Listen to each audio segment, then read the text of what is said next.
de mesa, por favor. Gracias.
De Arquitectura, Urbanismo y Diseño de Córdoba. Es profesora titular regular de Arquitectura en la Universidad de Córdoba y es titular del estudio Estrategias junto a Marcelo Corti y Fernando Díaz Terrero. Y recientemente es directora del Instituto de Desarrollo Urbano del Colegio de Arquitectos de Córdoba. ¿Dije bien, Celi? ¿Sí? Así que ella va a coordinar esta mesa y va a presentar a los y las expositoras. Bueno, primero, la verdad que es un placer, un gusto, y hoy además un mimo en estas circunstancias que estamos viviendo, estar en este espacio de intercambio, redes, y además también de amigos y amigas que hace bien intercambiar, pensar y aumentar los niveles de relación, ¿no?, que tenemos para, sin duda, volver a plantear, creo que hoy más que nunca, la cuestión del hábitat está puesta nuevamente en el tapete, y sin duda muchas de las cuestiones, categorías, posiciones, conceptos, de los cuales todos fundamos nuestra actividad, van a ser puestos nuevamente en debate. Y por lo tanto, creo que estos espacios nos permiten una doble cualidad, que es poder mostrar qué pensamos y qué hacemos, y también seguir produciendo conocimiento, que es el desafío de que se nos viene. Bueno, tengo un gusto también de estar en una mesa son 6 ponencias, 6 grupos también de distintas procedencias, de investigación y también de gestión, que van a exponer la dinámica de la mesa para poder lograr escucharnos todos y todas y poder seguir escuchando las otras mesas. Hemos establecido unos 5 minutos por cada uno y cada uno de los grupos expositores, y después para que nos quede tiempo para preguntas y algún intercambio dentro de la mesa. Nuestra mesa tiene como nombre Escenarios del Hábitat, y en la mayoría de los casos lo vamos a escuchar a un polifónico, digamos, de distintos discursos y procedencias. Sin embargo, en todos los casos hay investigaciones o reflexiones o tomas de posiciones en relación a cómo entender el hábitat, cómo identificar estos escenarios actuales y futuros, y cuáles son los discursos también en torno a los escenarios del hábitat que se puedan llegar a pensar en la actualidad o construir en cada uno en su lugar de procedencia. Bueno, voy a comenzar, no voy a perder más tiempo para poder escucharnos. Vamos a ir en orden que está planteado en el programa. Tenemos 4 expositores presenciales y 2 virtuales. Y comenzamos con el grupo de Ginestar Florencia, Virginia Miranda Gazul, que está acá presencial, Berna Bacarino Federico Antonio, de CONICET, Instituto del Ambiente, Hábitat y Energía, el INAE-CCT de Mendoza, con la exposición Criterios para medir el déficit habitacional en la provincia de Mendoza. Bueno, muchas gracias. La verdad que súper encantada de estar acá presente. Primero contarles un poco este trabajo que nosotros estamos desarrollando, que está, digamos, abierto a continuar, seguir arribando resultados. Tiene en primer lugar, se ubica, digamos, en la provincia de Mendoza, que para ordenarnos para quienes no conocen, Mendoza es el 4º aglomerado urbano de Argentina y tiene, digamos, una macrocefalia que está ubicada en el Oasis Norte, que datos, digamos, que viene desarrollando el CIPEC y que nos permiten entender, es una ciudad intermedia que está creciendo de manera territorial, más que de crecimiento demográfico, ha crecido más del 200% en los últimos 20 años, y los datos del censo 2022 muestran, digamos, que el crecimiento del parque habitacional, específicamente de vivienda, ha crecido un 31%, mientras que la población un 15%. Entonces esto nos permite, digamos, contextualizar por qué es importante pensar el déficit habitacional, si es que lo hay, porque pareciera no, digo, en el 2001 había 4 habitantes por vivienda, en el 2020 hay 2,8 habitantes por vivienda, todo indicaría que estamos muy bien. Sin embargo, hay niveles de desigualdad y de fragmentación territorial, sobre todo en el área metropolitana de Mendoza, que son bastante considerables, bastante importantes, que están en crecimiento, niveles de pobreza urbana cada vez mayor, y también tenemos territorios donde predomina la existencia de barrios privados, que son valores simbólicos en comparación a nivel nacional. Entonces, en base a esto, surgió un poco la inquietud de este estudio, que también tenía que ver con, acá se puede ver, ahí el primer gráfico, son los datos que los medios de comunicación exponen sobre el déficit habitacional en Mendoza en la década 2010-2020, en el cual podrán ver que van desde 30.000 unidades habitacionales a 200.000, lo cual nos decía, bueno, ¿cuál es el valor y por qué hay tanta disparidad, ¿no?, en lo que se posiciona tanto en términos políticos como en términos científicos, según sea el entrevistado, del valor real de déficit. Entonces, a partir de eso, y para poder conocer también si en Mendoza construimos los datos con los valores y los criterios que se utilizan en el resto del país, o hay municipios de orden mayoritariamente rural que construyen sus propios criterios y tienen algún dato desagregado específico, nos pusimos a investigar y hicimos este estudio donde diferenciamos criterios, procedimientos y datos, y entrevistamos a los 18 municipios de la provincia y al Instituto Provincial de la Vivienda, y entrevista a funcionarios del gobierno provincial sobre estas temáticas. A partir de esto, digamos, para poder redondear algunos resultados, es que Mendoza tiene su propia construcción, tiene el Registro Provincial de Necesidades Habitacionales, que se llama RENAVIT, que básicamente se construye por demanda espontánea, principalmente lo que construye son valores de datos de déficit cuantitativo, es decir, vivienda nueva, y se basa y transversaliza los criterios que se utilizan como datos censales.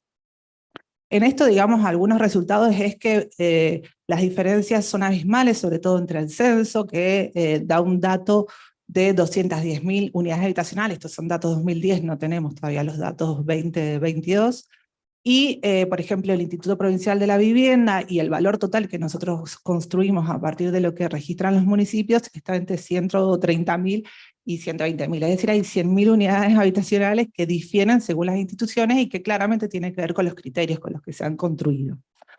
Pero, digo, lo interesante, además, no me voy a meter en lo metodológico específicamente ahora, sino es, en primer lugar, es ver estas diferencias tienen que ver, en principio, con que vimos que no había una voluntad o un interés por construir un dato certero de déficit, lo cual nos llevó a generar ciertos interrogantes de por qué estos datos no son necesarios, no son, digamos, como la base con la cual nos movemos para construir las operatorias de política pública, para diseñar políticas públicas. En Mendoza nosotros tenemos programas provinciales de políticas habitacionales que, como en el resto del país, van y están enfocadas en el déficit cuantitativo, mientras que los datos totales son mayoritariamente cualitativos. Y esto se repite al igual que el patrón del resto de la Argentina.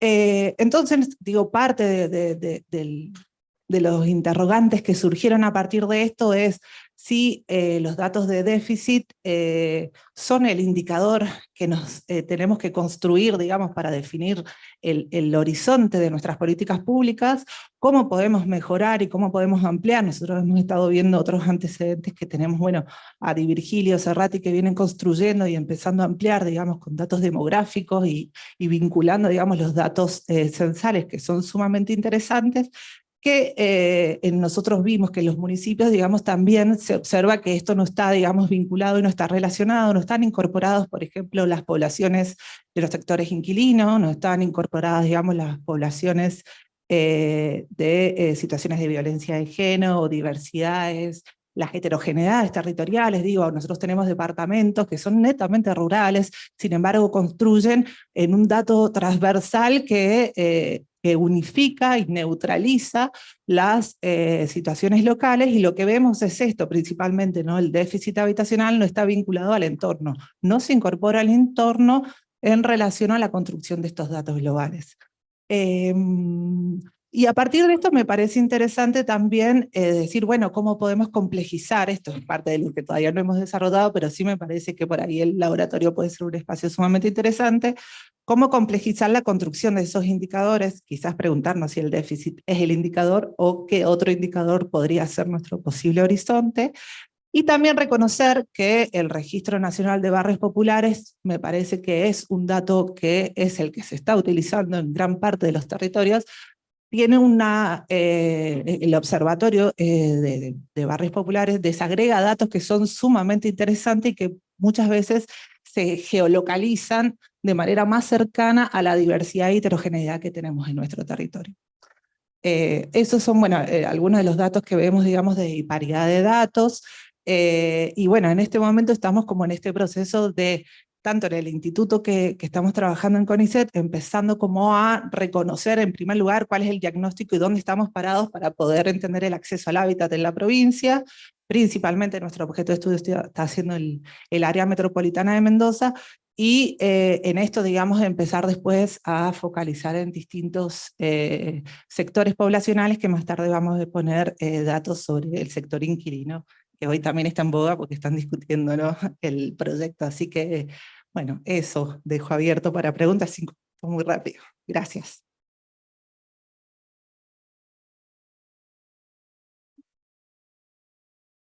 Bueno, le paso la palabra a Rodolfo Macera, pero más conocido como Rolo Macera, del Instituto Provincial de la Vivienda de la provincia de Buenos Aires. Bueno, buenos días a todas y todos. Muchísimas gracias y felicitaciones por la organización, que es un éxito que ha superado expectativas. Gracias, Elina, también por todo el trabajo que te has tomado en estos días. Muy rápido, la provincia de Buenos Aires es compleja.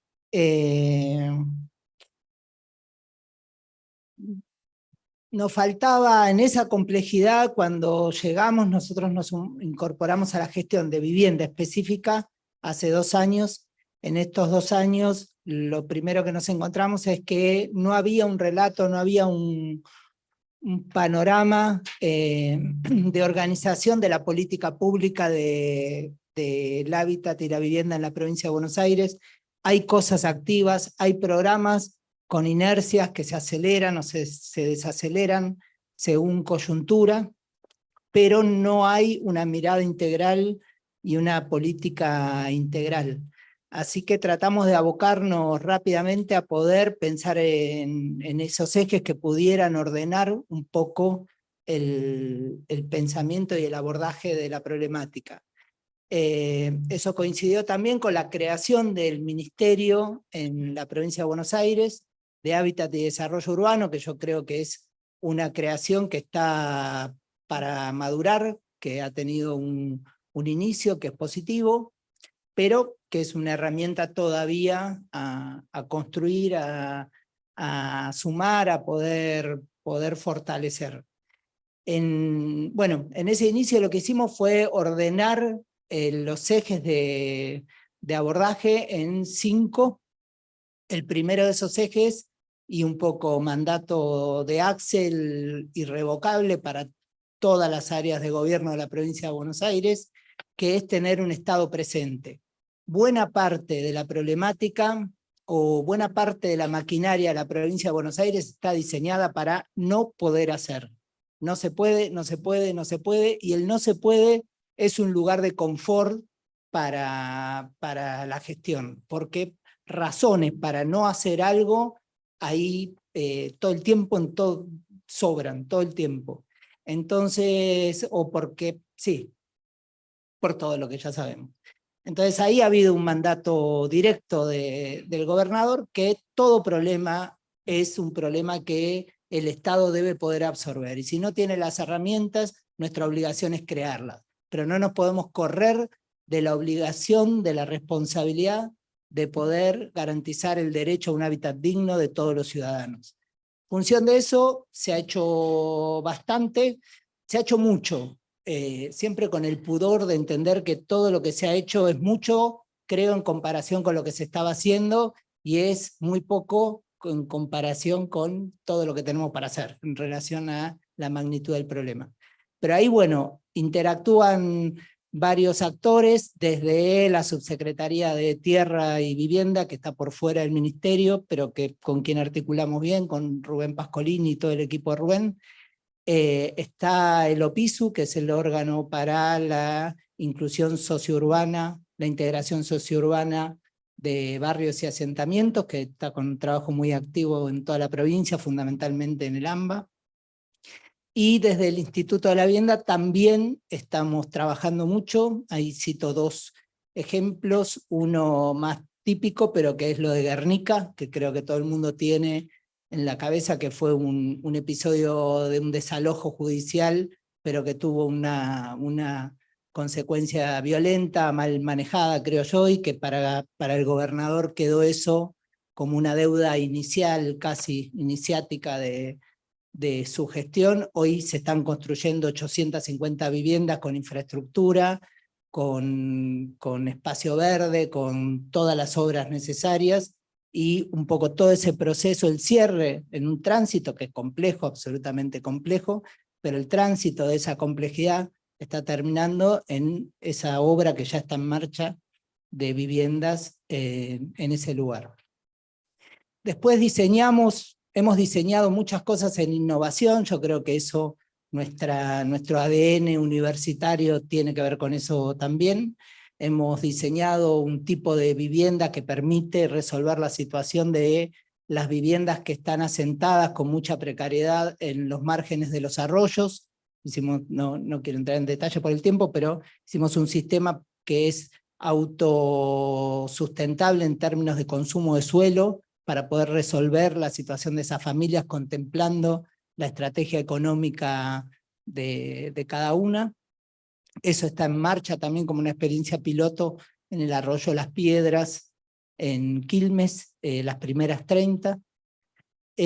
Bueno, el segundo eje, el primer eje era el de un Estado presente y sin excusas para poder resolver y tratar de resolver todos los conflictos sociohabitacionales.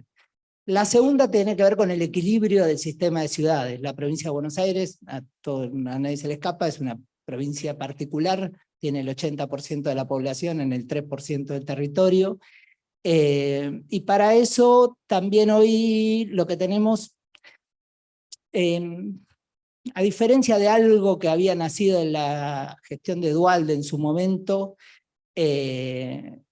hoy nosotros tenemos claridad que la vivienda no es un factor determinante, es un factor que acompaña.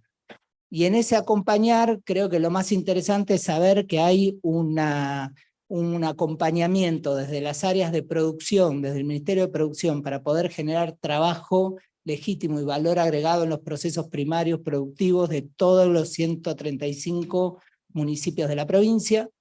Hay un programa Puentes de la provincia que lo que ha hecho fue... ¿Ya estoy? No dije nada. Bueno, paso 3 tiene que ver...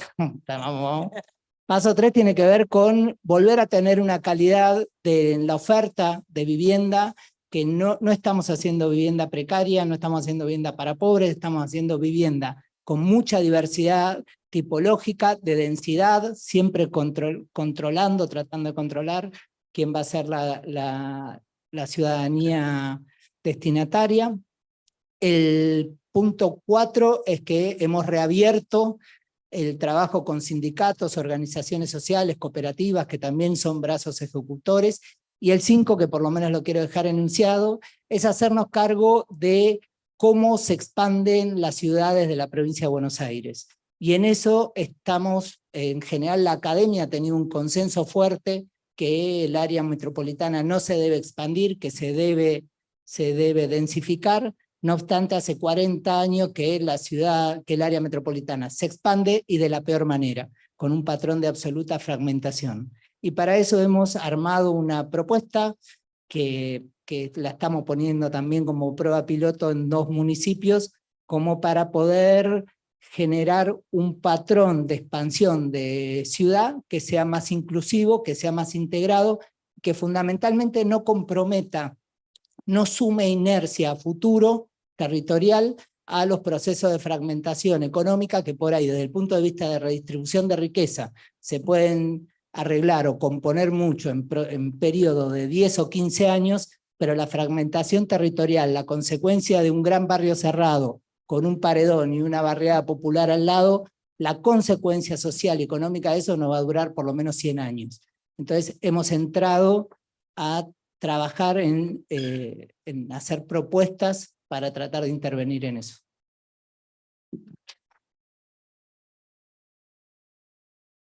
Bueno, gracias. Y el rol que me toca es poder lograr llegar a las otras mesas.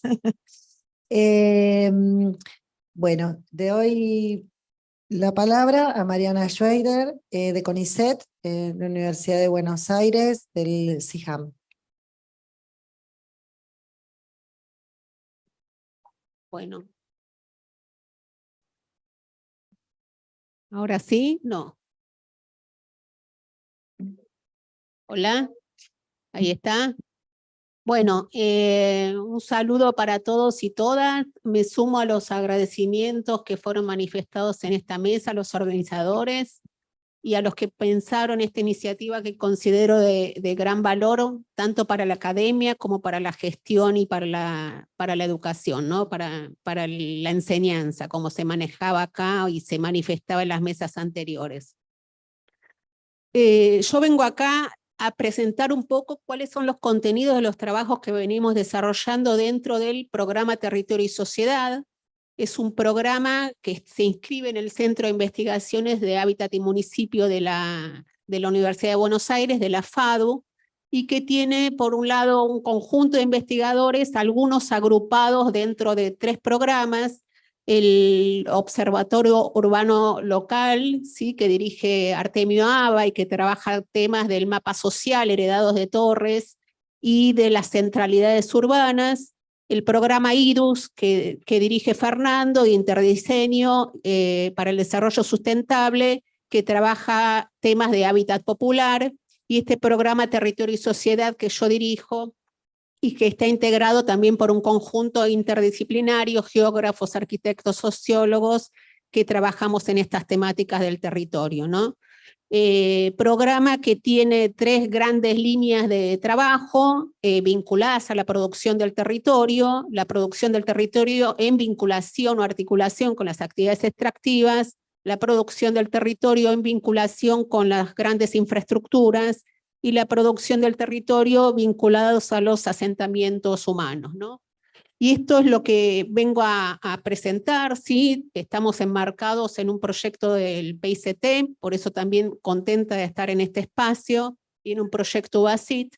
Y tuvimos, después de varios años, un primer producto, que es el libro que aparece a la izquierda, donde hicimos un análisis de 1.623 aglomerados a nivel nacional, que el desafío era incluir variables que excedan las demográficas para la caracterización y que tuvieran como una representación a nivel nacional.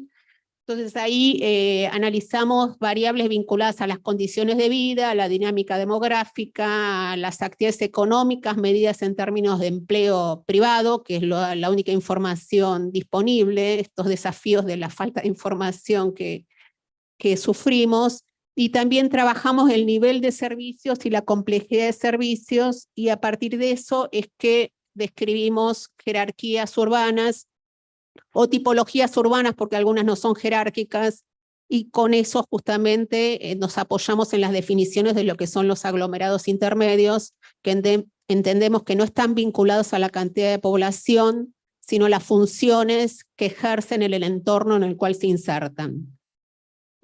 Otro tema que venimos desarrollando, un poco interpelados por el nuevo censo y algunas cuestiones cualitativas, es, por un lado, trabajamos en campo para visualizar los aspectos quali que no estaban comprendidos en estos datos complejos que estuvimos analizando para distintos niveles de servicios. Hicimos campo en Mendoza, estuvimos en San Rafael, estuvimos en la provincia de Buenos Aires en Azul, estuvimos en Corrientes, en Virasoro y en Salta, en Tarragán, Mosconi, y vamos a seguir en función de la disponibilidad que tengamos de tiempo y de recursos. Pero en paralelo a eso empezamos a pensar, bueno, ¿cómo hacemos para transferir un poco, más allá de reuniones que tuvimos con vivienda, con obras públicas, con interior, para dar cuenta de estos resultados que entendemos que son base para la formulación de políticas públicas? Empezamos a construir una plataforma interactiva, que es este observatorio del Sistema Urbano Nacional, donde vamos a integrar estas variables que tienen como productos mapas de condiciones de vida, que se ven ahí en las distintas jerarquías, y gráficos que estén a disposición de la gente que le interese consultar, tanto de la gestión como de la academia, para poder acceder y pinchar en cada lugar o en cada región y tener los datos desagregados que puedan ser utilizados después para las necesidades diversas que puedan acontecer. Y después lo que tenemos también, entendiendo la necesidad de esta transferencia a las políticas públicas, estamos construyendo un banco de políticas públicas, ¿sí? A partir de estos campos que estamos realizando, donde vamos identificando algunas políticas exitosas que entendemos que son necesarias ponerlas en común y difundirlas para que puedan ser aplicadas con las particularidades en alguna otra región. Así que creo que estoy en los 5, si no puedo seguir hablando. Bueno, muchas gracias.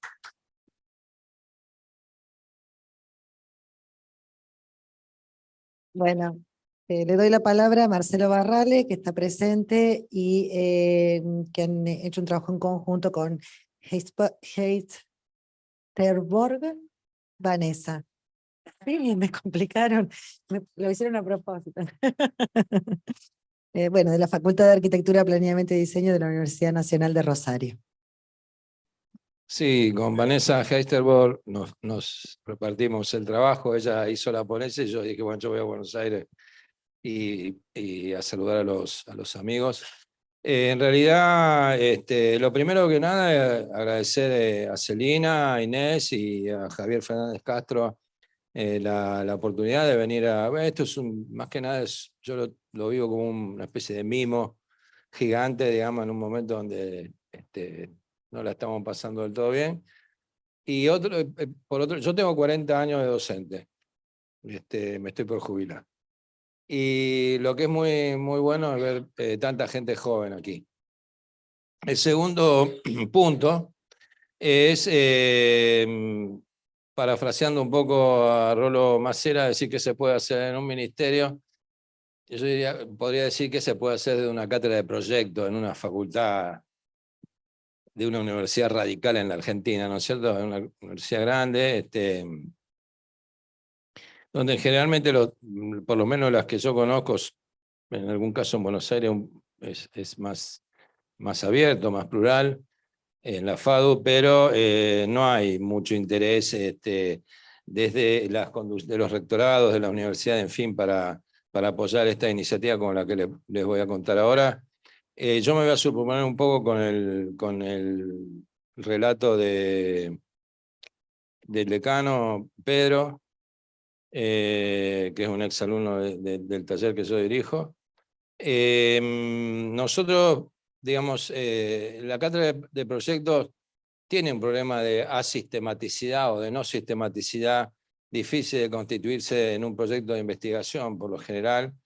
No hay mucho interés en una cátedra de proyecto arquitectónico de trabajar desde la misma sede académica, desde la producción de conocimiento en proyecto arquitectónico hacia la investigación o hacia el monitoreo de los territorios en general de las periferias de la ciudad. Nosotros, por eso mismo, por nuestra coherencia interna, digamos, como cátedra de los 90, nosotros nos pareció que una cátedra de proyectos debía tener sistematicidad, debía organizar sus resultados anualmente, y por eso, bueno, postulamos un proyecto de investigación que se acreditó en la Universidad Nacional de Rosario, y no había manera de que se nos aceptaran los proyectos, porque siempre nos faltaba algo o estaba algo mal escrito.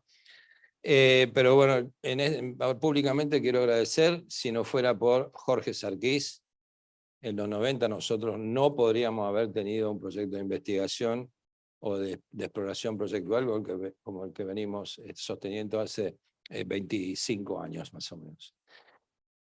Unido a la producción sistemática de la producción en sede académica, digamos, más el proyecto de investigación, que es eso, y el avanzar sobre el territorio, no solo el territorio del área metropolitana de la ciudad, particularmente los territorios de fragilidad social y ambiental, porque nosotros estamos trabajando mucho también en el humedal, desde un lugar de monitoreo de la evolución de la periferia, y el humedal como periferia de la ciudad de Rosario, podríamos decir, no es muy preciso, pero uno podría decir que el humedal forma parte de la fragilidad ambiental de la periferia de Rosario. En los 90 empezamos a trabajar y más que nada el proyecto que se llama Arquitectura de la Periferia, sobre ese fenómeno emergente urbano que se producía en los 90, que era el no lugar de las periferias. Esto fue un trabajo que nosotros hicimos mucho tiempo, con poca comprensión de lo que estamos hablando. Y finalmente, que bueno, es ese dibujo, esa especie de ilustración que era antiguamente el profesor titular de mi cátedra, que mostró Pedro Ferracini en el comienzo de su charla. Entonces, ¿qué se puede hacer desde una cátedra de proyectos? Bueno, se puede.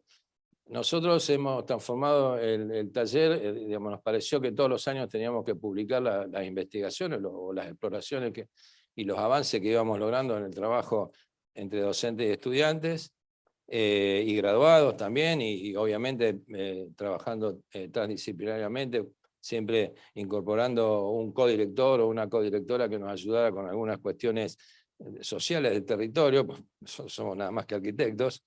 Y eso avanzó muchísimo. Fundamos un proyecto editorial desde la cátedra, que ya llevamos unas 20 revistas publicadas, casi una por año o algo por el estilo. Fundamos un sistema de viajes por Latinoamérica que fue bastante conocido, que se suspendió un poco por la pandemia, pero hemos recorrido toda Latinoamérica con docentes y estudiantes, documentando las distintas realidades y estableciendo vínculos con lugares, digamos, académicos, digamos, parecidos al nuestro. Y finalmente, ya a partir del 2000, 2002 o 2003 empezamos, yo en ese momento, en el 2003, gané el concurso de profesor titular y decidimos, por una experiencia mía que yo había tenido en Chile, directamente salir a construir el territorio, como cátedra, proyecto y construcción. No es ni poner un ladrillo, no es aprender a poner ladrillos, uno arriba del otro, que eso lo hacemos en la escuela técnica secundaria, sino es hacer proyectos, trabajar con los vecinos, trabajar en los territorios, compartir la experiencia y aportar con una obra de arquitectura como manera de activar el vínculo con el territorio y el conocimiento con el territorio. Hemos llegado prácticamente a tener en este momento casi 30 o 30 y pico de obras hechas, muchas efímeras, que no están más, pero algunas sí están. Hemos hecho Copa de Leche, pequeñas parroquias, y algunos edificios, por ejemplo, para sindicatos de pescadores. La imagen que se ve allí es el que está a la izquierda, es un plano de la ciudad de Rosario, donde se localizan en los viejos trazados ferroviarios, más o menos con poco uso o en desuso, se localizan la mayor cantidad de los asentamientos irregulares de la ciudad, y lo que es oscurito, como rojo oscurito, y lo que se ve en amarillo son las cuencas. Ustedes saben que Rosario originalmente se llama el Pago de los Arroyos. Tiene dos importantes cuencas, el del Ludueña y el del Saladillo, uno al norte y otro al sur. El del norte son de Central y los del sur son de Newell. Y nosotros estamos al sur. Y digamos, también hay una gran cantidad de población precariamente instalada en las cuencas de los arroyos. O sea que el mapa de la pobreza habitacional de la ciudad de Rosario se sintetiza. A mí es un mapa, creo que lo hizo María Cortopassi, o por lo menos ella me lo facilitó, o ella lo tenía. Bueno, es un mapa que es muy interesante. Después arriba se ve una obra que se llama La Plaza del Agua, que es una de las obras que le hizo Ana Valderrama, particularmente. Es un dispositivo espacial que pidieron un colectivo de pescadores. Y abajo de todo, lo que estamos haciendo ahora con Vanessa Hector en particular, es un monitoreo de la condición ambiental de los arroyos, tanto del Ludueña y del Saladillo, en un convenio con el Ministerio de Ambiente de la provincia de Santa Fe. También tenemos un convenio que no lo hemos podido poner en marcha todavía, que nos ayudó mucho María Cortopassi, que integra la conducción del Ministerio de Vivienda, que está aquí presente, y que integra el Ministerio de Vivienda de la provincia, la conducción del Ministerio de Vivienda de la provincia de Santa Fe. De todo esto ha salido también política institucional. Nos ha llevado 40 años poner el decano en la Facultad de Arquitectura, pero bueno, estamos contribuyendo, no es mucho tiempo, puedo decir que no es mucho tiempo. Estamos contribuyendo con la relación en Confauna. Ustedes saben que Confauna es el organismo que reúne los decanos de Facultad de Arquitectura. Bueno, Miguel Barreto está contento porque tenemos otro decano más, y esto pienso que puede ser una contribución, sea cual fuera el escenario que nos toque vivir el año que viene. Muchas gracias.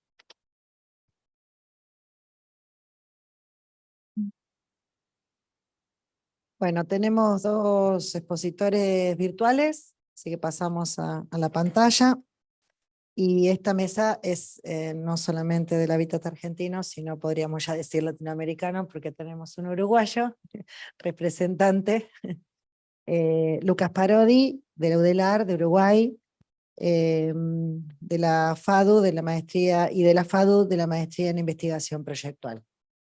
Lucas, ¿me estás escuchando bien? ¿Me recibís bien? ¿Se escucha perfecto? ¿A mí me escuchan bien? Sí, ahora sí, perfecto. Te dejo con tu exposición.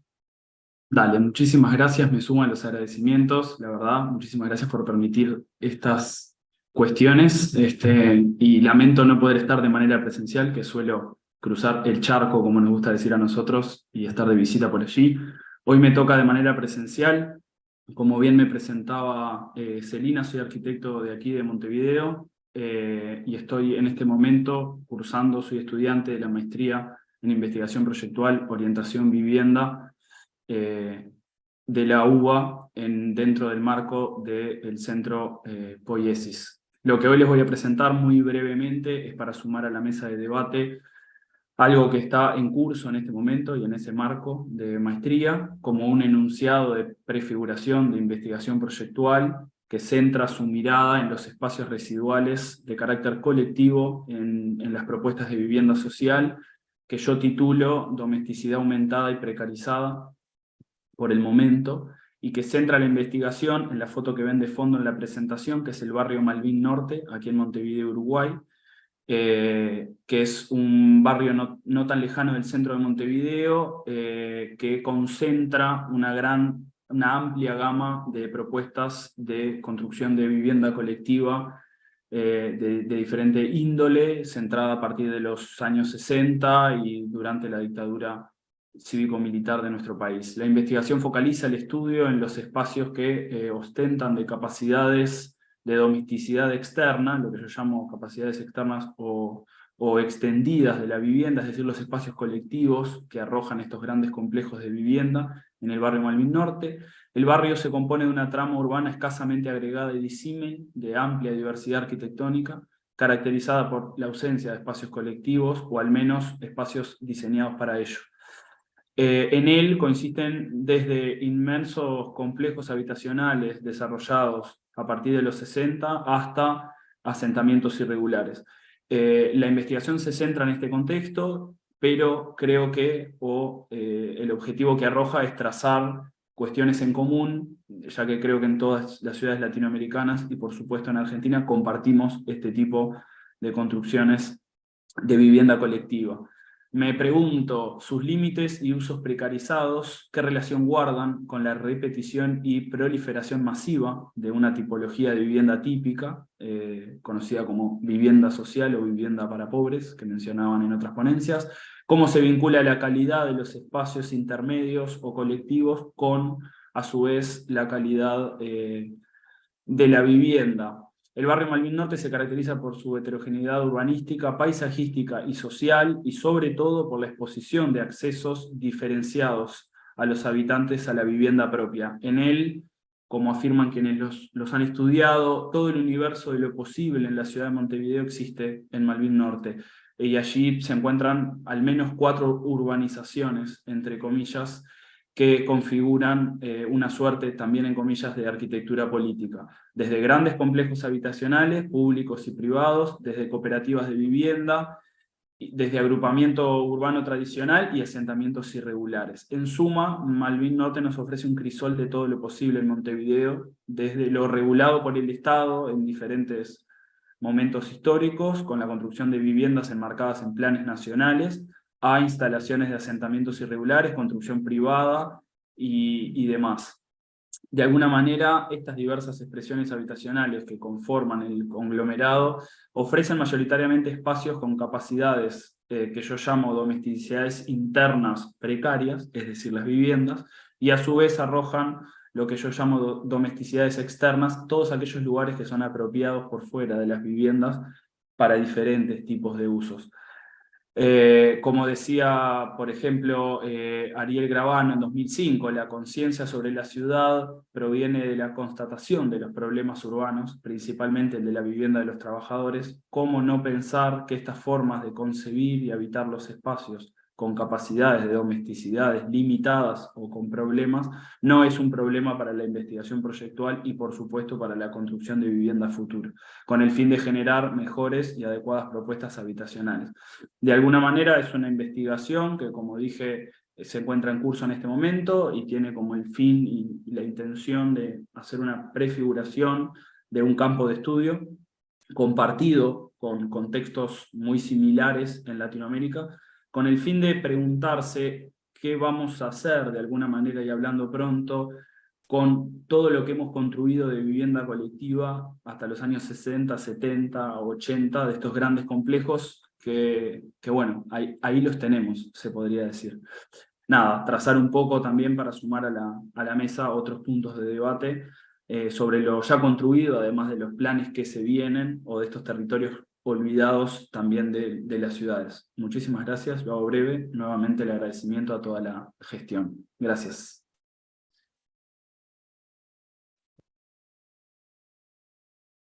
Bueno, muchas gracias, Lucas. Por último, la exposición de Florencia Amado Silvero y Lucio Magarelli. Hola, ¿qué tal? Buenas tardes. Gracias, Celina, y gracias a todos y a todas por la invitación y por la gestión del evento. Nuestro trabajo presentado está fundamentado en un proyecto de investigación avanzado, organizado por la Secretaría de Investigaciones de la Facultad de Arquitectura, Diseño y Urbanismo de la Universidad de Buenos Aires, que asimismo también es la continuidad de un proyecto anterior que buscaba investigar sobre el rol de los arquitectos y los distintos profesionales en el debate interdisciplinar sobre el hábitat popular. Ese proyecto, a su vez, nos llevó al relevamiento de las publicaciones periódicas históricas como Revista de Arquitectura, Nuestra Arquitectura, Habitación Popular y el Boletín de la Comisión Nacional de Casas Baratas, en el cual encontramos la caracterización heterogénea del debate académico y asimismo la coexistencia de diversas corrientes estilísticas, con un gran porcentaje también de indefinición sobre los estilos utilizados en las viviendas de interés social. Este proyecto de investigación nos permitió relevar 50 números de la revista de arquitectura, 40 ediciones de Nuestra Arquitectura, 23 de la Habitación Popular y 5 números del Boletín Nacional de Casas Baratas. En este relevamiento de estas revistas encontramos estilos referenciados y distinguidos en las publicaciones como academicismo francés, neocolonial, modernizante, art déco, racionalismo, eclecticismo, pintoresquismo y norteamericano vernacular, además de un 40% de indefinición sobre los estilos distinguidos en las viviendas. Este proyecto asimismo nos permitió encontrar una heterogeneidad de actores, políticas habitacionales y sus estéticas, lo cual nos inspiró a continuar estas investigaciones analizando las representaciones y los imaginarios socioculturales que construían las representaciones de las viviendas, no solo en las publicaciones, sino también en el imaginario colectivo. Para este proyecto, las estrategias del estado de la cuestión, nos propusimos trabajar en 3 etapas de estudio. En la primera, que transcurre de 1915 a 1933, con el desarrollo de la Comisión Nacional de Casas Baratas, la variación de actores y el debate tipológico como protagonista de la problemática habitacional. Después la segunda etapa, que transcurre de 1933 a 1943, con el ingreso de las posturas keynesianas en las políticas del Estado, el desarrollo de la vivienda popular como concepto tipológico y la apropiación del racionalismo arquitectónico como estilo de las viviendas de interés social. Y finalmente también la tercera etapa, que va de 1943 a 1955, con la llegada de Juan Domingo Perón a la Secretaría de Trabajo y Previsión, y la coexistencia estilística y tipológica de las nuevas viviendas populares. Lo dejo con Florencia, que va a seguir ella. También, con respecto al marco teórico, decidimos elegir 4 conceptos fundamentales para poder analizar. El primero fue viviendas de interés social o popular.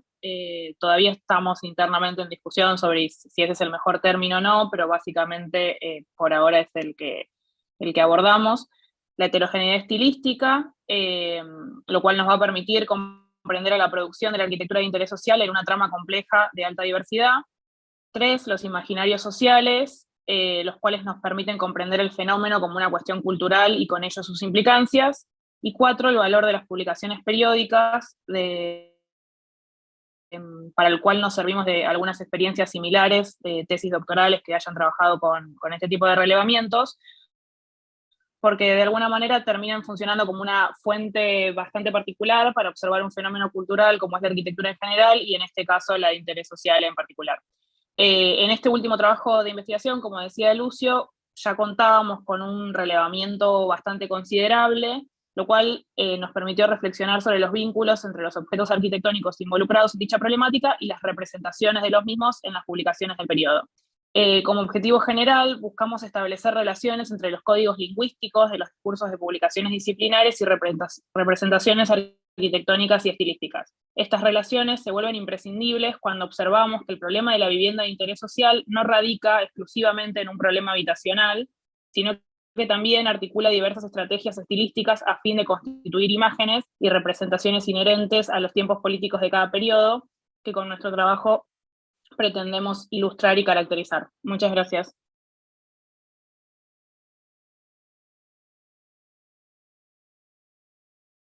Bueno, muchas gracias a todos y todas.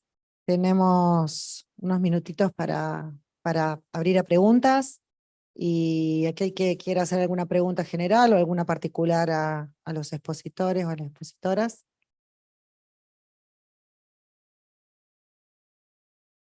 Bueno, entonces voy a hacer yo una general a todas. Nuevamente, breve en el tiempo, sé que ha sido muy molesto y sin duda todos quedaríamos con muchas ganas de escucharlos a cada uno porque hay muchísimo para seguir compartiendo, pero en este caso es como una puesta en escena de muchas voces, es muy coral, y esta es la idea de hoy. La pregunta que tomo a partir de escuchar y leer sus reflexiones, y pensando en el laboratorio del hábitat que viene, ¿cuáles son los desafíos que ustedes consideran que, por supuesto, en función de lo que ustedes vienen trabajando, como para poder aportar a este espacio del laboratorio?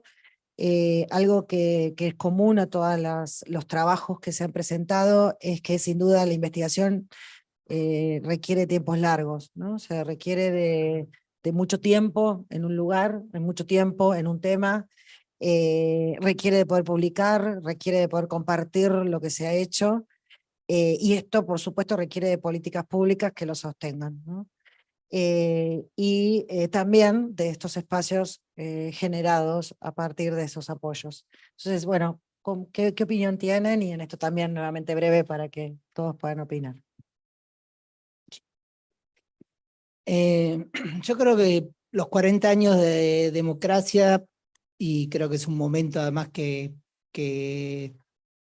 sale a la luz, son 40 años que tienen pendientes, y que el tema habitacional es un tema pendiente en la Argentina, y me parece que peor, el estado de la situación habitacional para mí es peor que el de otros, es peor que el de la educación pública, que puede tener problemas, pero no tiene esos umbrales.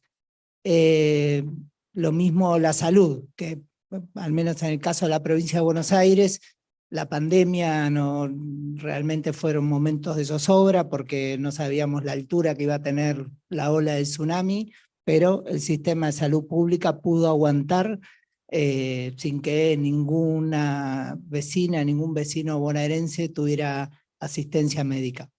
La situación habitacional yo creo que es peor, y que tenemos situaciones extremas que una sociedad como la sociedad argentina, ya creo que puedo generalizar, me parece que no tiene que transitar, y para eso necesitamos mejorar. Me parece que a eso hay que ponerle, todos le tenemos que poner el hombro, tenemos que poder generar consensos, que sean consensos disciplinares, que sean consensos impuestos a la política pública.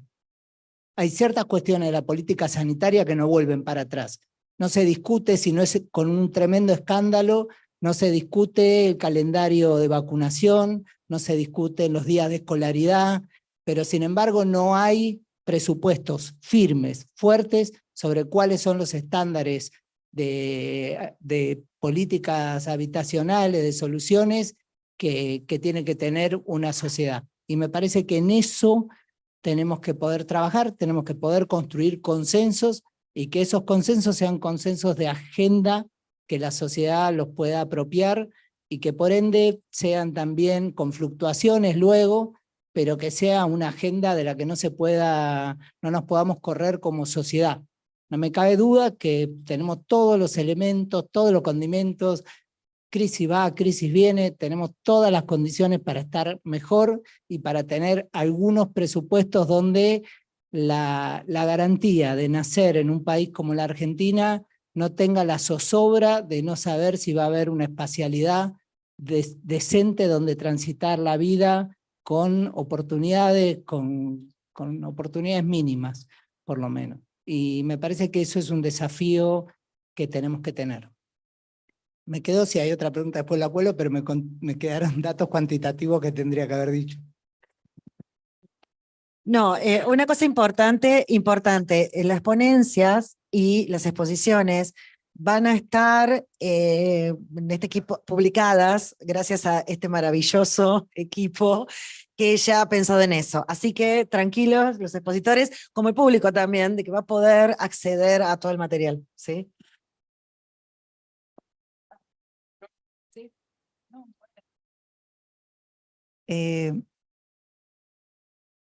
Bueno, un poco creo que lo dije, esto para mí es importante, creo geolocalizar un poco también los datos y las realidades, ¿no?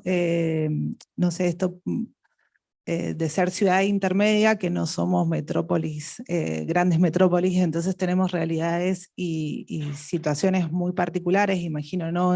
En pequeños aglomerados también, digamos, como poder... creo que es uno de los desafíos lograr poder pensar local y poder transversalizar a otras escalas. Creo que ahí hay un desafío político, metodológico, epistemológico que tenemos que dar en términos de hábitat. Yo creo, también comparto que el hábitat es una deuda histórica, pero en esto, si uno mira los datos del Observatorio de RENAVAP, por ejemplo, en Mendoza, no tengo los otros datos, el 60% de los barrios populares están desde el 2001. Entonces yo digo, es una deuda histórica, pero es un problema contemporáneo, ¿no? Es un problema que nos está sucediendo ahora y nos está atravesando con realidades que a veces no logramos como detectar en términos de datos que puedan impactar en la política que está suscitando, ¿no? En la política pública habitacional. Entonces a mí me parece que también ahí hay cuestiones que son importantes empezar a desagregar y empezar a complejizar y profundizar, y que también la pandemia ha generado modificaciones en los modos de habitar, en las configuraciones territoriales, y obviamente ha acrecentado los niveles de desigualdad sociohabitacional. Así que creo que los desafíos van como en ese camino. Bueno, algunas cosas sueltas que se me ocurrieron en función de esta pregunta. En principio, y por el contexto que estamos viviendo a nivel político, me parece que tenemos que partir de defender el sistema científico y defender el sistema de educación pública que tenemos, desde los cuales nos paramos muchos de los que estamos acá. Rolo decía que no se discute ya la vacuna, no se discute el calendario vacunatorio, pero se discute si tiene que haber un Ministerio de Salud, y eso es bastante preocupante. Entonces quería no dejar de empezar explicitando esto que nos atraviesa a todos. Segundo punto, esta necesidad imperiosa de articulación entre el sistema científico, el sistema educativo y la gestión. Digo, yo soy una defensora acérrima de esto, me parece que es la mejor forma de demostrar para qué sirve la ciencia, y me parece que es la forma de contribuir a las transformaciones que entendemos necesarias. En ese sentido, a veces los que estamos dentro de CONICET se nos complica o no se nos complica, ¿sí? Cuando estás en carrera podés hacer transferencia y es ponderado. Por suerte en las últimas gestiones de CONICET se ponderan no solo los papers, sino las transferencias, las articulaciones, y eso me parece importante. Y desde la universidad también, pero a veces se hace más difícil la gestión institucional, pero siempre puede haber una transferencia más informal, ¿no? Y en ese sentido es que nosotros como programa dentro del SIAM Entendemos que el observatorio y todo el banco de políticas públicas que nosotros construimos es un aporte para poder ir en el sentido de contribución inmediata y después obviamente con las ramificaciones que pudieran venir, me parece que es un aporte que puede contribuir al desarrollo del laboratorio y del sistema en general. Muchas gracias.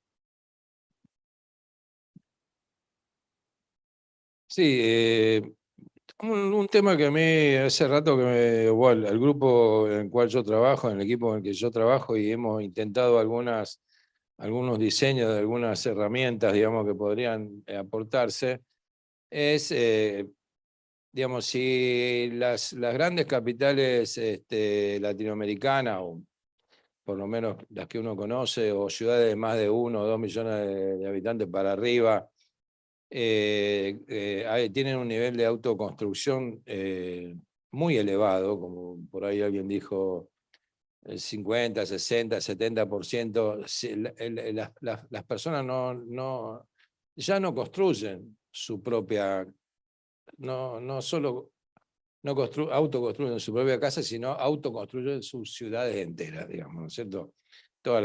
El Alto en La Paz, o Medellín, o Bogotá, o Ciudad de México, o Río, o San Pablo, o cualquier ciudad, incluso ciudades más pequeñas en Argentina, se construyen, las personas las construyen igual, con un altísimo movimiento económico en materiales, infraestructura, máquina, herramienta, volquete, flete, plomeros, electricistas, además hay un movimiento muy grande que configura la autoconstrucción de ciudades enteras, como todos hemos visto, edificios hasta de 11 pisos, 10 pisos, una losa arriba de la otra, sin más, ¿no es cierto? Con la sola idoneidad del que construye, que probablemente pueda ser o no el dueño de la casa, o un vecino, o alguien que construye en una favela o en una comunidad. Entonces, un trabajo que nosotros hemos intentado, pero requiere ponernos de acuerdo con los colegios de arquitectos y ponernos de acuerdo con las administraciones políticas locales, la Secretaría de Planeamiento, Obras Públicas, etcétera, etcétera, es si los arquitectos o los técnicos constructores o los ingenieros, en cada caso por la magnitud, pudiéramos intervenir en esa ciudad que se construye por sí sola sin profesionales, ¿no es cierto? Así como hay abogados que se ocupan de los derechos humanos y hay médicos que se ocupan de la prevención, de la medicina social o del sanitarismo, digamos, como hemos tenido, ¿por qué no tenemos arquitectos que trabajen adentro de las mismas construcciones que se van a hacer de igual manera? Entonces esa es, y no lo digo solamente como una, podríamos decir, salida laboral para la cantidad enorme de arquitectos y arquitectas que se reciben todo el año, sino efectivamente cómo mejorar la calidad de las viviendas y del espacio público en general, que se produce como grandes barriadas enormes, ¿no? En situaciones delicadas, altas pendientes, etcétera, etcétera. O sea que ese es algo que me gustaría que se pueda trabajar.